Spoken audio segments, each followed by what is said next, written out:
Good morning, friends. Happy Monday. I'm here with Lauren, one of our amazing counselors at Mayfield Counseling Centers. And today we're talking about yoga and therapy. It's time for your Monday Minute.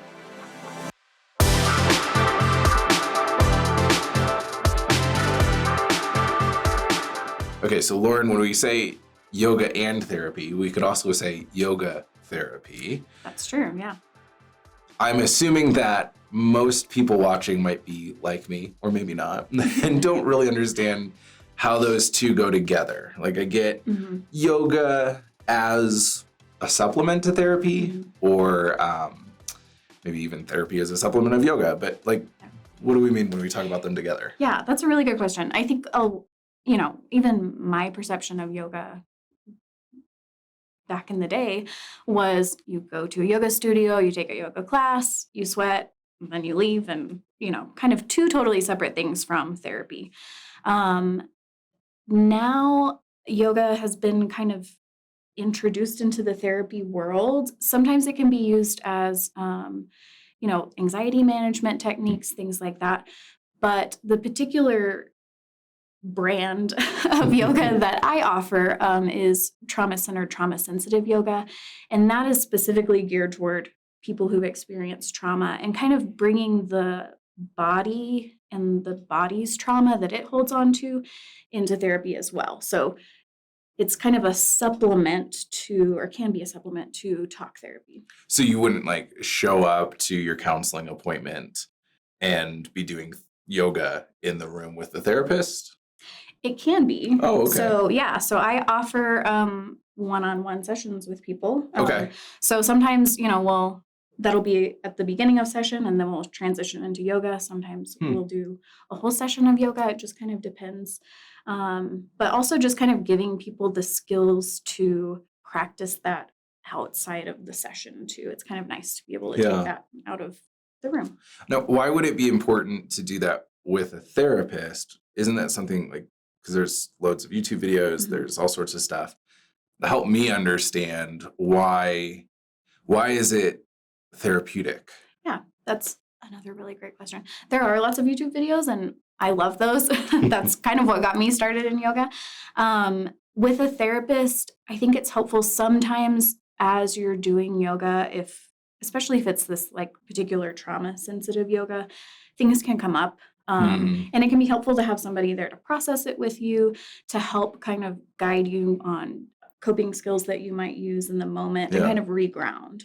You can have different kinds of emotional reactions. Sometimes that happens in traditional yoga classes too. Sometimes you might start crying or get triggered, kind of overwhelmed. And so having someone else there to share in that experience with you and kind of recenter you can be really helpful. I mean, I can see how some of our mindfulness and our grounding and just being able to be in touch with our bodies could play into the helpfulness of yoga. And then also how when we talk about trauma, it is stored physiologically as well as psychologically. And so I could see how things would come up. Is this exposure therapy though, where you're trying to make those things come up, or is it something that just naturally does? How do you set it up? Yeah. So it can be exposure therapy. And part of what we're trying to do is reconnect people with their bodies. So even just the awareness of wow, I can't feel this particular part of my body, or this part of my body feels especially tense after the session we just had, or things like that. And so really empowering people to make choices within that once they notice it. Is this something that you want to lean into? Is this something that we want to, kind of back away from right now? How do we want to engage with that and approach it? So kind of giving people the tools once they leave to become more aware outside of session too of what's going on. It's interesting to me too, because we talk a lot, or at least I do with my clients, about how yoga can be a coping strategy, something you can do to cope with stress or to manage that better or regulate. And in this method, it has some of that, but it's also almost like a trying to get to the deeper stuff so that then you're regulating after yoga rather than using yoga as the regulating. Yes.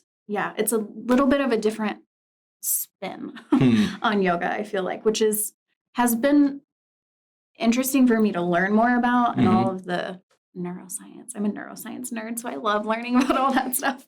So what is some of the So, neuroscience with yoga? so some of what they've talked about. So the founder of this trauma center, trauma sensitive yoga, he worked really closely with Bessel van der Kolk, Mhm. the Body Keeps the Score guy. Great book. Yes, fantastic. So he's just been really interested in how the body holds on to Mhm. trauma and how we can access that and really kind of